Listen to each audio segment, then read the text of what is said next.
Welcome to In This Season podcast, where we unpack the most empowering conversations, have exclusive and inspirational interviews, and host special events. Join Tammy, some call her Butterfly, and explore life's purpose by learning how to embrace each season of your life with confidence, strength, and purpose. Whether you're blooming in the spring, or shining in the summer, or embracing change in the fall, or gracefully hibernating in the winter, get ready to be inspired. Join us right here on this season of In This Season podcast with your host, The Butterfly. It's time, no matter what season it is. Good morning, beautiful people. How is it going this morning? It's a Monday. We get to start it over and do it again. So say good morning as you come in. Let us know that you're here at the barbecue. What did you bring with you today? How was your weekend?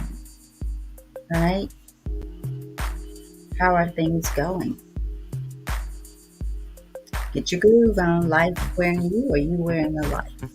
Right? How do we do life now? For those of you who've been coming for quite some time now, how do you do life? Pimping wearing you, or you wearing the pimping? I had a challenging but productive yesterday. I have to tell you guys about it.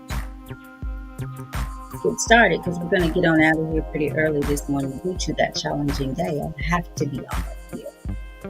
All right, so y'all say good morning as you come in and groove with those steps. Who do we have? Miss Brenda says, good everything, everyone, and happy Monday. I added a happy in there, Miss Brenda. So good morning. Thank you for coming. Thank you for being the first to comment in the comment section and to say good morning. We're going to get this barbecue started, you guys. So I told you guys I lost all of my passwords and I'm starting to feel the effects of it. I thought it'd be so easy. Well, I thought it'd be easy kind of get back in some of my accounts, but it's left me wondering, how do people steal from us? Like, how do people get access? Because I can't even get access to my own stuff. And I kind of think I know the answers to my security questions, but it's just been kind of an ordeal trying to make it work. So I got some things I have to do and need those passwords to do it. So here we are with a challenging moment. But what happened yesterday is I didn't get all up in I didn't feel any kind of way. I was like, all I can do is all I can do, and that's what I'm going to do. So I'll, make it work. And some positive things came out of it because I thought that I wrote some of them down. Thought that I took some pictures of some of them. Can't find those either. So what it did was it led me to kind of go through some things and get rid of some things, organize some things that I should have done quite some time ago. So I was just like, wow. So this is happening for me. I may not like it, but it's happening for me. So I just embraced it and said, what I can do, I will do, and what I can't, I won't. And then just not be in this situation again. Make sure that I have my passwords somewhere written down, other than in my phone that can automatically snatch them away. So good morning. Good morning. Big Mike is in the house. Good morning, everyone. Big Mike, I was watching that game and I just kind of walked away about 2 minutes. When it was 2 minutes left, about 2 minutes, a little bit more. I just like, okay, I gotta go. So they didn't pull through for us. Good morning, Brandon. How's it going? Good morning. Pretty good. How you doing? Doing good. Yeah. Yeah. Good. Doing good. Me too. Good to see you. You look nice. I do. Oh man, thank God for that, because I pulled the hours last night. I said I'm starting this crap all over again. In a few weeks, I'm gonna be in the car again sleeping because I stayed up late last night. But it's all good. Gotta get some rest, or take naps. Naps are good too. And maybe a scheduled naps are good. It's kind of healthy for you. I did take one yesterday, but because I stayed up so late, it kind of like I gave it back. you know, I gave the nap back. So it's hard to take naps for me. That's hard. I have to be if I take a nap. But I was intentional about that nap yesterday. I literally said, you know what, I'm going to get on the couch for about an hour or so, and I did.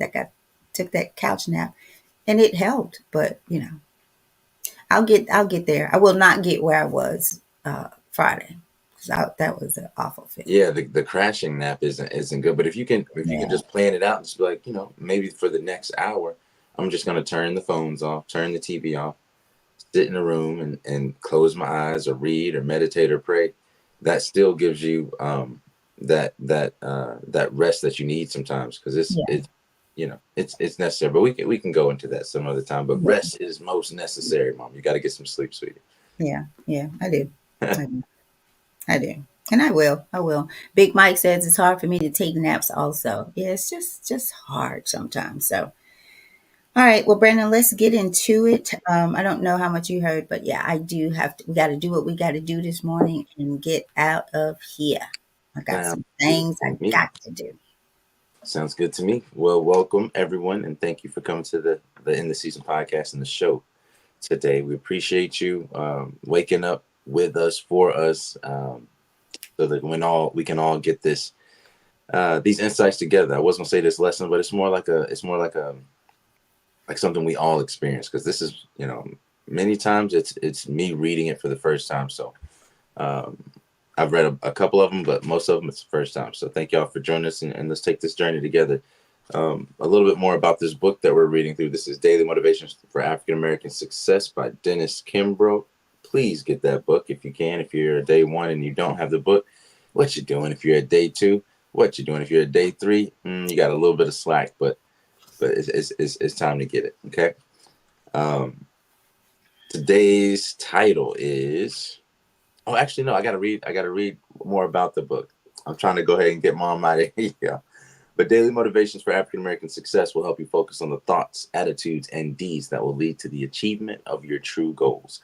In 365 short, powerful motivations, one for each day of the year, Dennis Kimbro, author of the popular Think and Grow Rich, A Black Choice, leads us to discover how to use the present moment and our own gifts to transcend labels, cultivate a positive attitude, become wise enough to know when to say yes and when to say no, and to look inward for answers to life's challenges. So each motivation begins with words of wisdom from such distinguished and celebrated African Americans as Malcolm X, Marion Wright Elderman, Whoopi Goldberg, Charlene Hunter Galt, Bill Cosby, Carl Rowan, Mother Hale, Reverend Leon Sullivan, and hundreds of others. This treasure trove of practical inspiration will give you fresh encouragement every day of the year, but what it teaches will last you a lifetime. So let's get one of those lifetime lessons, right? So today's title for today, drum roll please, Drum roll. Da-da-da-da-da-da. I need a drum roll over here. is head case. Head case. Paul Lawrence Dunbar, the writer and poet, said, the mind is the standard of the man. The mind is the standard of the man. It can be infuriating to hear someone say that a very obvious, concrete issue we're struggling with is an, quote, attitude problem. When we're pounding away at some unyielding difficulty, the last thing we want to hear is, it's all in your head. Such comments make us feel that our intelligence, not to mention our sanity, is being discounted.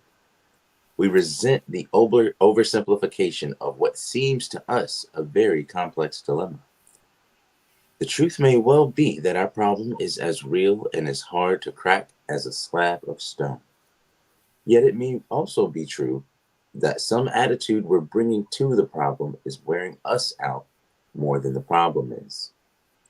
After all, our attitudes are the tinted glass through which we see our problems. So, of course, our attitudes always precede our actions. A creative attitude transforms many setbacks and disappointments into learning experiences. A receptive, sensitive attitude lifts the cloak off the mundane and routine so that we may see the beautiful sights and amusing events. A roll up the sleeves, can do attitude is the best problem solver there is. Hmm. Our affirmation today is today I will examine the power of my attitude. If my problems are in my head, then the power of my attitude is greater than the power of my problems. I'll read that one more time. We got a longer one today. Today, I will examine the power of my attitude. If my problems are in my head, then the power of my attitude is greater than the power of my problems. And that Hmm. passes today. Over to you, Mom. Mm, Wow. mm. I feel like I lived this one yesterday. Um, Y'all, it does. It starts in the mind. And we talk about that a lot. We've kind of had this show all year long, on and off, about Brandon, matter of fact, why don't you read if there's any power that can reverse the fortunes of race? Read that for us. Sure. If there's any power that can reverse the fortunes of race, it's character, writes Dennis Kimbro. He also said that every thought which enters our mind, every word we utter, and every deed we perform makes its impression on the innermost fiber of our being. Right. And it starts in our head and our mind and our thoughts, you guys. Remember the one that we had, Getting Over, that talked about the overwhelmed and overworked ant. And it said it's not what you're carrying, but how you're carrying it, right? It's not Right. what you go through, it's if you are determined to grow through it, right? Because some things, I know me, I stay in my head. I'm a contemplator. And I've been trying to be mindful of the things that I think about that are totally unnecessary, like totally unnecessary. Because what it does is sometimes it gets me caught up in my head. I have a whole head case compartmentalized in my head about things that just makes no sense. And so I've started to really, really pull back a bit and let Tammy out, right? And most times, you guys, it's about, well, I'll say other people. What do they want and what do they need? What should I do for them? What should I not do for them? How do they need it? And blah blah blah, right? And that's okay, but you first have to let the prisoner yourself out, right? To determine that. So the mind is the standard of the man. What are your thoughts? Do you take them captive?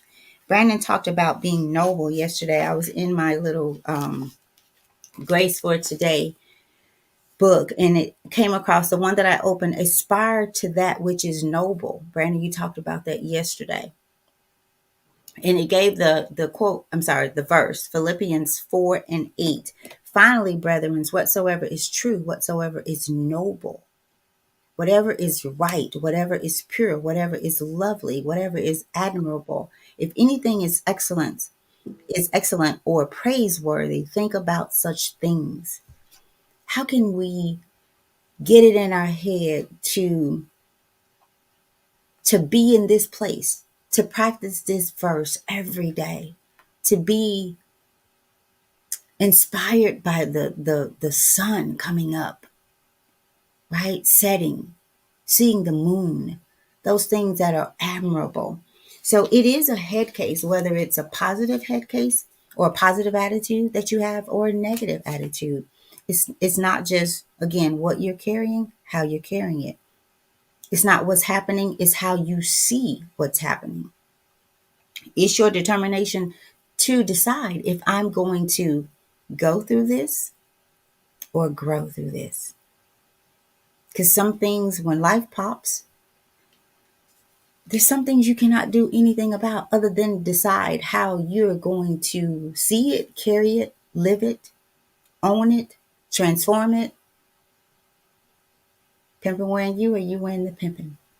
Your head wearing you or you wearing your head? Your attitude wearing you or you wearing your attitude? right? So, Brandon, a creative attitude transforms many setbacks and disappointments into learning experiences, right? Y'all, I'm telling you, as I was going through things yesterday, I was like, this is ridiculous. This is absolutely ridiculous. I even said the hour that I'm spending, um, so you can tell you I had a head case every morning doing this, not even really knowing if it's touching people. Like I could be getting some things in order. I need to have. And I even said, told Jimmy, I feel like just setting a fire to this house and just walking away because I was just looking for things, and it's like, oh my gosh, I feel like I'm always looking for something, and so I got over it. Got out of my head case. Read the verdict, and the verdict was get moving. Because what you ought to do, you should do what you ought to do, right? And you should have been gotten some things in order, right? So I didn't give myself any slack. I was the judge, I was the jury, and the verdict was, hey, you created this mess, you gotta fix it. So over to you, Brandon. You're on mute, just talking away. I appreciate it. Thank you for being so open and transparent about your own head case, because we all have it. We all fight what the Buddhists call the monkey mind, right? The mind that just keeps rambling and telling you this and sending you here and sending you there, and much of it is focusing our attention and intention, right? If we can align those two together while providing our bodies what it needs, mom, giving ourselves some sleep, and myself too. I'm not perfect at it at all. My wife will be the first to tell you that even in my training, I focus more on the training and not enough on the recovery. But those two lead into one another. When you train, that's really not the place where that's the place where you may be learning mentally, but physically, that's where you're breaking your body down, where you actually learn and retain things, and where you actually grow, for example, with your muscles, is when you sleep. That's when you actually grow. Even with your brain actually creates waste. Did you guys know that your brain creates waste? Just like old air inside of your lungs, it has to get out. So this waste that your brain creates only is cleaned up when you rest, when you sleep. You have to go between the two nervous systems, the parasympathetic and the sympathetic, where you're up and awake and doing something active, and then something where you're resting, recovering, meditating, possibly doing something like a yoga or reading a book. You have to have those offs to the on switches, because we go so much, right? We're always in our heads, right? Everything's so in your face, and one after the next, and there's no time in between. But we must take time for ourselves. And so I had to preface what I was going to say with that, because where's your head at if you're not rested up, right? Mm. Where's your head going to be at? You're going to forget your passwords. You're going to forget where this is, where that is. You're going to forget the time someone said to come over. You're going to, all these different things. You're going to leave a little bit later, because really on the inside, your body's saying, I need to rest. Why is she not going to sleep? Why is he not going to sleep? And so there's these your body is very passive aggressive at first, if I could tell you that, right? Your body's going to do what you want it to do. It's going to obey your command to a certain point, right? And at a certain point, it's just going to shut off and say, nope, I'm not doing this anymore.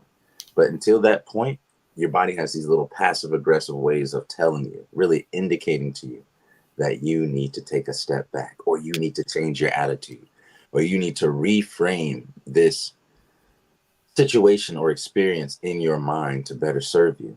And it's not you discounting any challenge that's before you. It's not you It's not you being delusional. What it is you taking hold of your own power, of your own ability to control the only thing in the world that you truly can control. For our people that like to control things, there's only one thing that you can truly control, and that's yourself.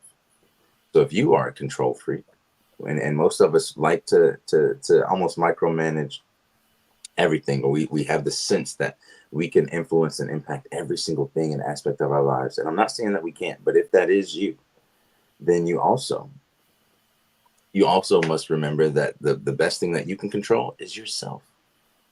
And we often try to control our head. Why our head is in such a case is because we're trying to control external things as opposed to controlling our internal selves. So what's your thermometer?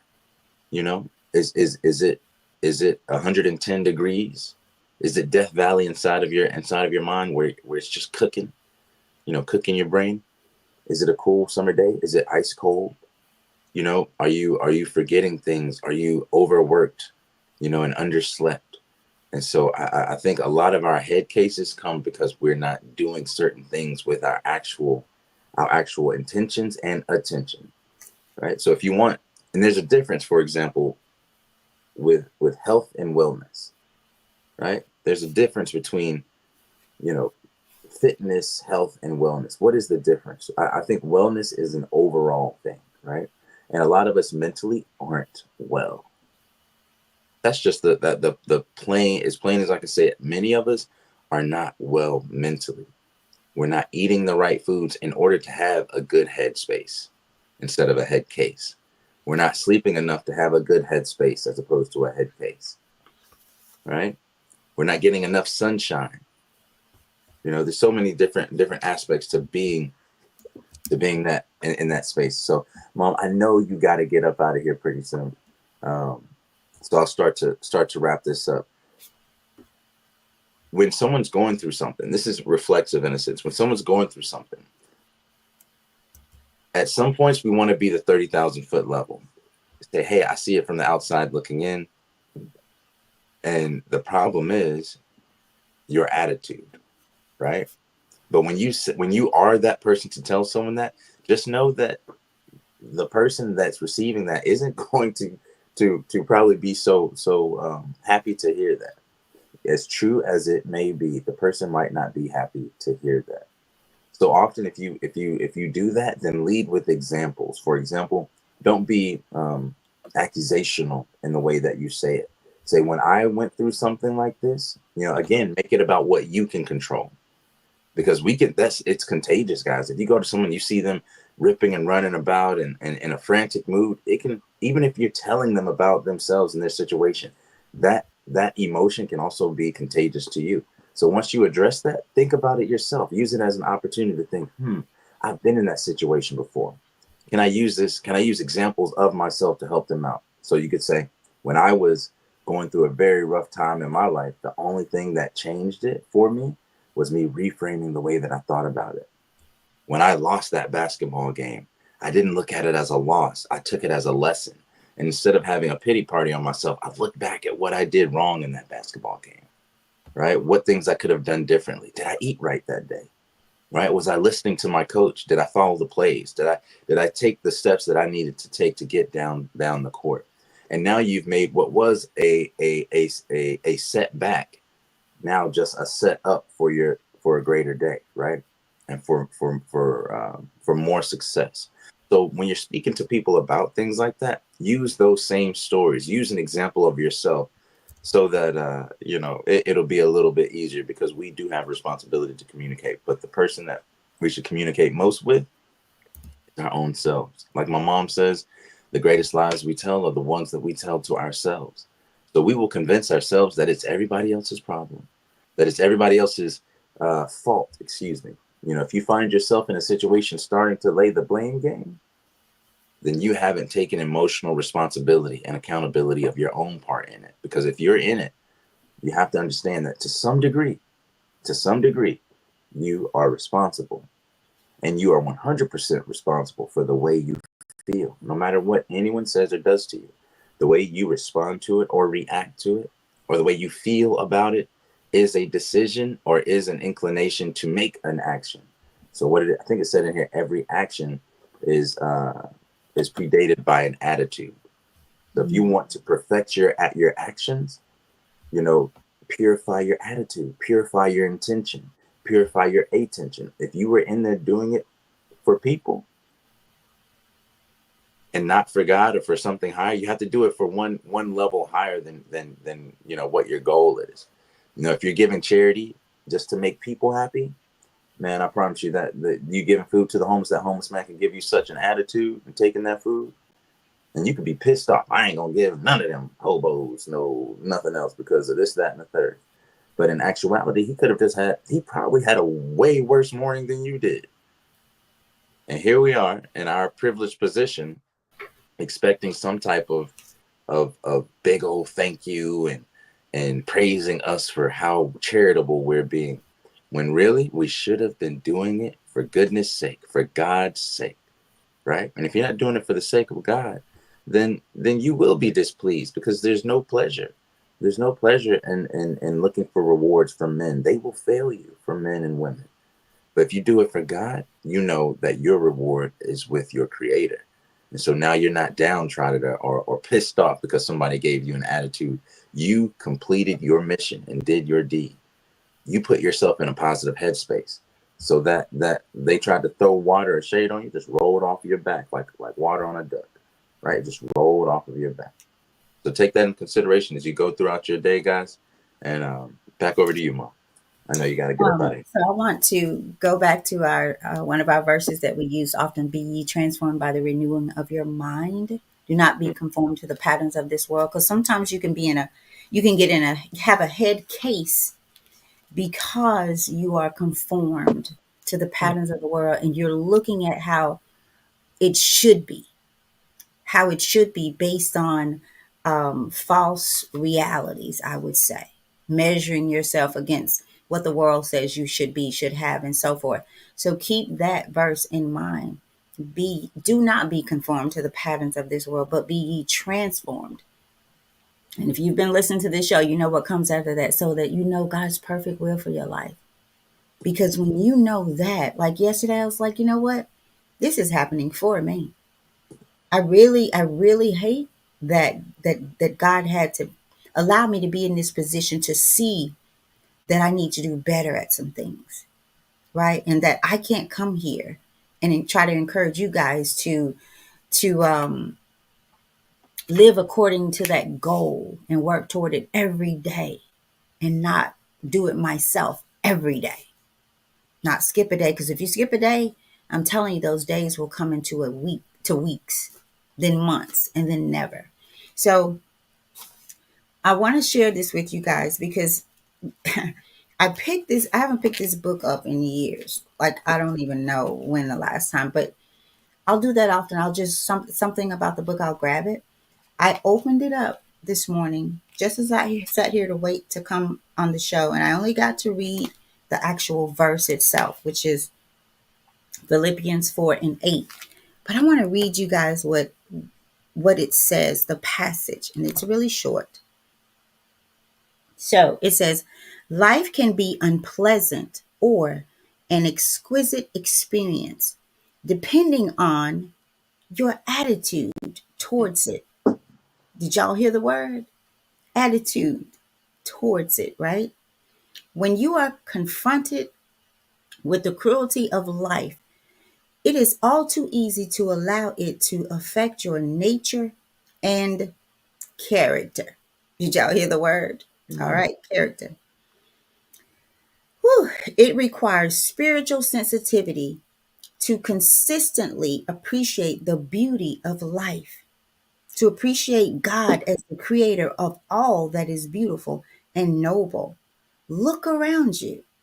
You will discover Him, meaning God, in unexpected places, in the smile of a friend, the innocence of a child, even a subtle act of love. In numerous ways, you will begin to see the wonder and beauty of life. And it also gives an affirmation, just as our book does here that we're journaling through. I bring you humble thanks, O Savior, that through the presence of your spirit, I can appreciate the beauty and grandeur of life. Amen, it says. This is the page that I turned to today. This is the book that I picked up yesterday. Like, oh, you know what? I'm going to take this book out because I might need to look through it, right? And look, the marker is on a whole nother page here, right? But I was led to this page. So, y'all, we don't need to have an attitude about anything. We need to go back to I'm a servant, and if it's before me, that it's happening for me. If it's before me, it is happening for me, no matter what it looks like, right? I'm going to get something out of this. I'm going to grow through this. There's going to be some things changing, right? So y'all, let's not, I'm talking to myself too. Let's not get up and push our way here and not do what we ought to do. And I'm talking to myself first, right? So let's go, attitude wearing you, or you wearing your attitude today? Right. Okay. On that point, I wanted to say something that I got from Joe Dispenza is when you become aware of your thoughts, you tell your body that you are the mind, not the other way around. Mm. Tell the body that you are the mind, not the other way around. And I think that's from Joe Dispenza. And Joe Dispenza says that your mind can be turned from, because many people's their minds are just a record of their past. So they keep going through the same pathways. Basically, they are used to feeling a negative emotion. They act on that negative emotion. They make a memory out of that action, out of that feeling, and then they repeat the process the next day because it's what their body, it's what their mind, it's what their heart and emotions are used. Autopilot, Brandon. Autopilot living. Right. So Joe says that your mind can be turned from a record of the past to a map of the future. Right. And that's changing the attitude. Instead of submitting to the record of the past experiences, you can create a map for the future and actually create new memories. Do you know that? And I'll end with this. They did a study, and this is a study I actually learned about from Joe Dispenza, where they got someone playing a number of people playing the piano that knew how to play the piano, and they mapped their mind or saw how their brain waves were moving, how their brain was functioning when they played piano. And then they did it again, but they took the piano away and asked them to imagine it, right? Do you know that while and without even moving, when they were imagining it, their brain had the exact same response as if they were actually playing it? So their mind didn't know the difference between them actually playing it or not. So whatever you're going through in your head, whether it's a past emotion, right? You're looking at that as a record of the past, or that same thing can be flipped around on its head and be a map of the future. The power is yours. But if you don't recognize that you have that power, your body, your emotions will convince you that they are your consciousness, that they are your mind, that they are your intentions, and attention will then follow. But if you make it up in your mind that you are the one in control, separating yourself from the body to being the possessor and owner of that body, right? Or caretaker of that body, then you can not only change your present, but you can change your future, and you can be a time traveler, y'all. And you can actually change how your mind responds to past experiences. Now, everything that was bad in your life leading up to this moment and this time of enlightenment and revelation, now all of that is working in your favor. So imagine if every past experience that has been a chain or something holding you back, right, has truly been something that was for your favor and for your betterment. You just have to see it that way. And once you do, the floodgates are open. Once you do, you have now crossed I won't say the finish line, you've crossed the start line, right? You've heard the gun go off, pow, and you start the race. right? And if there's anything that can change the fortunes of race, it's character. All right. Character starts in the mind. And y'all go back and read the last word or listen to the show that we did on the last word if you don't have the book. It starts out to see what you're asking for. Look at what you are receiving. We get exactly what we ask for, no more, no less. So if life does not seem to be supplying you with your needs or desires, it's not because the universe is malfunctioning. It's because subconsciously, and Joe Dispenza talks a lot about that. Subconsciously, you are asking for or expecting something other than what you believe you want, or say, or get. So a man thinketh, so he is. All right, y'all go be great. All right, Brandon, y'all. you want to lead us out of here? Yeah, I'll read us out for today, man. Thank y'all for joining us today for this short time. Appreciate y'all, letting us be a part of your morning routine. This is really important, guys. To start off your day every morning with us. We appreciate it. We don't take it lightly. We're grateful for it to God, for you. So today's title was Head Case. And Paul Lawrence Dunbar, the writer and poet, said, "The mind is the standard of the man." And if I could add to that, raise your standards, right? Raise your standards and raise yourself. And our affirmation for today is, I will examine the power of my attitude. If my problems are in my head, then the power of my attitude is greater than the power of my problems. All right. So before you count your problems, check your attitude. Like before you get on the road or the journey of life, check your oil, check your gas. Make sure you got enough to get there. All right. That's all we got for you today, guys. I love you. My mother loves you. There's enough to go around. Enjoy your day, and we will see you tomorrow on the In the Season podcast. Make sure you like and subscribe to the channel on YouTube, and we'll see you same time, same place tomorrow. Peace. Yes.